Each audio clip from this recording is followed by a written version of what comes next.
Welcome to the Character Factory, where we take fictional characters and build them in Pathfinder 1E. Undyne is the captain of the Royal Guard, idol to many, and direct apprentice to Asgore. She is fiercely dedicated to her people and their dreams and will protect them to the very end, and does so very effectively considering she's the strongest monster in the Underground, second only to a literal god. At least when she's entered her Undying form, but even her base stats are nothing to laugh at. Using 20-point buy for the build, strength is 16. Undyne can suplex boulders and lift up to at least 5 people at once. Sure, 2 of those people are skeletons, but the biggest of the group is actively wearing full plate. Dexterity is 14, as she's got some pretty good accuracy with her spears. Constitution is 16 as well, as she's got some of the most health in the game in both forms, only falling behind to Asgore and Mettaton. Intelligence is 9. I'd like it to be a little higher, but we need other things more. Also, she thinks the anime is real, so it's not entirely out of character. Wisdom is 12. Again, I'd like it a little higher, but it's mostly a flavor thing, as she refuses to give up even after being outright killed. That is some serious iron will right there. And finally, Charisma is 7. Sure, she's intimidating, but that's about all she's got going for her in terms of charisma. There is no magic fish race in Pathfinder, not for our needs anyway. There's merfolk, but Undyne has legs, and there's gillmen. Gillmen aren't actually too bad of a choice, but they're water dependent and start dying if they stay out of a lake or ocean for more than a day. Undyne doesn't do well in the heat, but we don't have reason to believe she starts dying while out of water as long as she's not in an active volcano and wearing 50 pounds of full plate armor. That said, we're gonna make her a half-orc, because I said so and we need a certain set of feats. Half-orcs get a +2 to any ability score, which we'll put to Constitution to help beef up the unkillable aspect of her. They also get Dark Vision up to 60 feet and Intimidating, which gives a +2 on Intimidation checks. Orc Blood means you count as both human and orc for any effects relating to race, and Orc Ferocity means that once per day, when brought to below 0 HP but not outright killed, you can stay conscious for one more round with the Disabled condition. You fall unconscious if you aren't healed by the end of your next turn as normal. This is the first taste of Undying. Finally, half-orcs get weapon familiarity, meaning they're always proficient with great axes and falchions, and treat any weapon with orc in its name as a martial weapon, in case you don't want to use spears like Undyne does. Some important skills to keep in mind are Climb, as she had to have gotten on the top of that mountain somehow, Intimidate, because like I said, Undyne is freaking scary, Knowledge Local, as you know a lot about your home, and Knowledge History for the same reason. Perform Piano, because Undyne plays piano, and I really like piano, so of course I'm going to dedicate one of your skill ranks to it. Profession Soldier, because that's exactly what she is. And finally, Swim, because I feel like that's obvious. Undyne uses her anger and unbreakable will to fight, so we're going to start with Barbarian, specifically with the Armored Hulk archetype, since Undyne runs around in full plate. This first gives you Indomitable Stance. This gives you a +1 to CMB and CMD for overrun maneuvers, to reflex saves against trample attacks, to your AC against charge attacks, and to attack and damage rolls against charging creatures. We also Rage, the main ability of the class. You can enter a rage as a free action and stay in the rage for a number of rounds equal to 4 plus your Constitution modifier. Raging gives you a +4 morale bonus to Strength and Constitution and a +2 morale bonus to Will saves, at the penalty of a -2 to AC. Finally, you cannot enter a rage while fatigued or exhausted, and exiting a rage causes you to be fatigued for double the number of rounds you spent in a rage. This is your Determination button, and you don't even melt after using it. Next is our first level feat. We'll be picking up Endurance. This gives you a +4 on most checks to avoid non-lethal damage, such as holding your breath while exhausted, while performing a forced march, while in cold or hot environments. Oh, I guess it wasn't enough of a bonus, huh? You can also sleep in medium and heavy armor without becoming fatigued. Finally, this level, Favored Class Bonus. Now, I've not discussed Favored Class Bonus before. What it is, when making a character, you choose a favored class. When you gain a level in that class, you gain either +1 HP, an additional skill rank, or a specific bonus based on your race and class. I bring this up now because we are taking that specific bonus. Half-orc barbarians receive an additional round of rage every level to stay powered up just a little longer.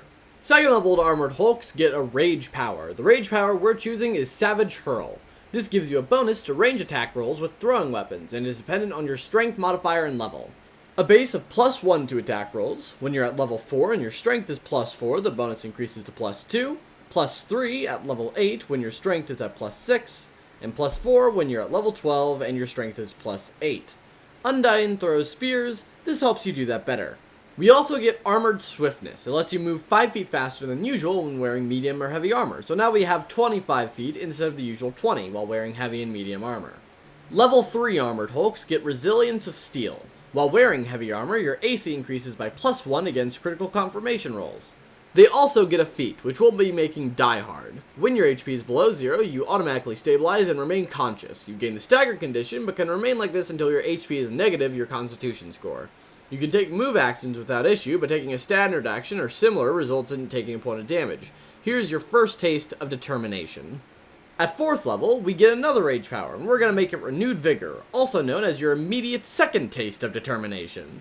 Once per day while raging, you can heal yourself for 1d8 plus your constitution modifier, and every 4 levels after 4th, it increases by 1d8. This isn't the full health regen Undyne gets, but it's pretty good. Finally, this level, we get an ability score increase, which we'll put to Strength for better stuff later.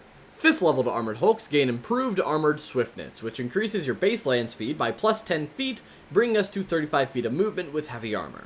It may not be faster than others with less armor, but you're faster than most others who wear full plate. Another feat this level as well, and we'll take Ironhide, which gives you a +1 to your natural armor bonus. Undyne has high defense after all, and we need it for a prerequisite for other feats. 6th level Armored Hulks get another Rage power, which will make quick reflexes, giving you an additional attack of opportunity each round. You aren't as effective as Asgore's stopping escape, but you still make it difficult. Resilience of Steel improves this level, for a +2 to AC against critical confirmation rolls. At 7th level, Armored Hulks gain damage reduction 1-. That means against all physical attacks, you reduce the damage by 1. It's not great, but when you start taking a bunch of hits in combat, it will add up, and it improves later. Our next feat is Deathless Initiate. Now when using Die Hard, you no longer become staggered, and while taking both a move and a standard action still inflicts 1 damage on you, your melee attack and damage rolls get a +2 bonus. Undyne does get an attack boost after all. Level 8 Armored Hulks get the next Rage power, and we'll take Reckless Abandon. This gives you a -1 to AC and a +1 to attack rolls, and these both increase by 1 every 4 levels, meaning right now it's actually -3 and +3. Undyne doesn't really move when you fight her, she just stands there and rains bullet hell. Next up is another ability score improvement, which we'll put again to Strength, bringing it to 18 for some bigger attacks.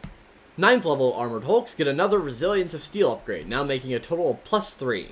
They also get another feat, Deathless Master, which means you no longer take damage from using actions while using Die Hard. At 10th level of Armored Hulk, your damage reduction increases to 2, which again isn't much, but it will start adding up in a long fight. You also get another Rage power, and this one is called Flesh Wound. Once per rage, you can make a Fortitude save when you take damage, applying your armor check penalty, and the DC is equal to the damage you took.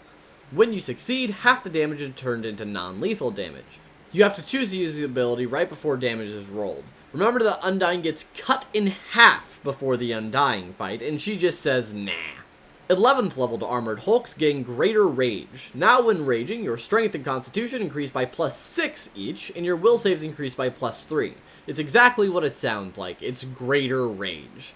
You also get a feat this level, and will take Toughness. This gives you 1 additional HP per level, both for all levels before now and all future levels, for a little more HP. At 12th level, Armored Hulks get their next Rage power, and will take Clear Mind. This lets you reroll a will save once per day, although you have to take the second roll even if it's worse. Undyne's will cannot be broken, not in the face of any danger. Resilience of Steel improves again as well, for +4 against critical confirmation rolls. Finally, this level we get our next ability score improvement, and we're going to put it towards Constitution for all sorts of fun later. Level 13 Armored Hulks have their damage reduction increased to 3, and next we get a feat, which is Deathless Zealot. Now, whenever a creature rolls to confirm a critical hit against you, they have to roll twice and take the lower result. Always, not just while using Die Hard. Now crits are even less likely to work against you.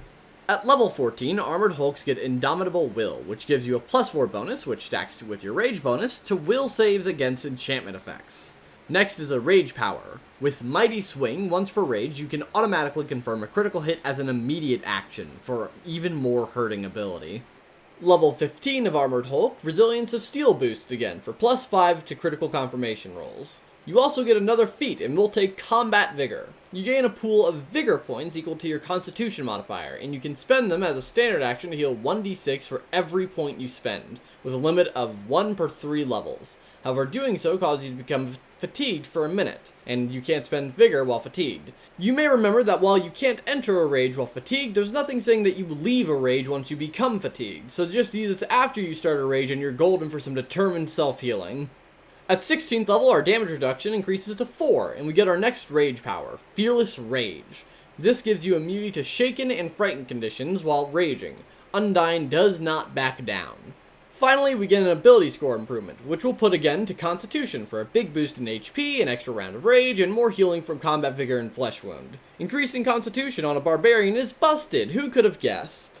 17th level Armored Hulks get Tireless Rage, meaning that you no longer become fatigued when you exit your rage.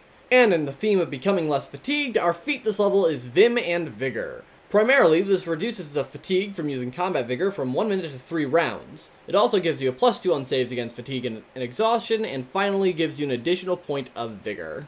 Level 18 Armored Hulks get their next Rage power. Increased damage reduction improves damage reduction by 1 for a current total of 5. Resilience of Steel also improves 1 final time for a total of +6 versus critical confirmations. At level 19 of Armored Hulk, damage reduction has its final increase of +5 to a total of 6 with the last Rage power. We also get our last feat of the build. Power Attack inflicts a -6 penalty on attack rolls, in turn for giving you a big damage bonus of +12 on damage rolls. This is probably the latest I've ever taken Power Attack on any build, but it means the damage boost is especially noticeable. And Undyne does get a very big damage boost when she becomes Undying. Finally, if you want to take a hit to AC, Reckless Abandon used with this completely negates the attack roll penalty. Our final level. 20th leveled Armored Hulk Barbarians get Mighty Rage, increasing their strength and constitution bonuses while raging to +8, and the bonus to will saves increased to +4. We also get our final Rage power. Come and Get Me gives enemies a +4 to attack and damage rolls against you, but each attack provokes an attack of opportunity, which happens before the enemy attacks, so if you kill them with your attack of opportunity, you take no damage from the initiating attack. Again, Undyne does not move out of the way. She tanks them and makes people regret it. One last ability score improvement, which we'll put to Constitution once more. And that's the build. Undyne is ready to protect everyone's hopes and dreams, but let's see just how ready. Undyne is by far the beefiest character we've made yet, with around 240 HP without Rage and over 300 with Rage. Her strength is also the highest at 26 while raging, making full attack damage with a spear 4d8 plus 32, or 4d8 plus 48 if you hold this spear with 2 hands, and you can throw spears if you need to cover a range. Finally, you don't die, with Die Hard and the Deathless feat chain effectively giving you an additional 28 HP while raging, and Combat Vigor and Renewed Vigor giving you a burst of healing pretty much whenever you need one. She's not without her downsides though, namely your will and reflex saving throws. As low as they are, you may find trouble with AoEs and other magics. Clear Mind helps, but once per rage reroll can only do so much. Wearing heavy armor also directly hinders Flesh Wound, meaning you'll be harder pressed to activate it. Your touch AC is also low, meaning that most range spells will just bypass your armor. But hey, if someone's trying to hit you from a range, throw a spear, close the distance, and hit them back. You have enough HP to outlast almost anyone. You are, after all, Undying.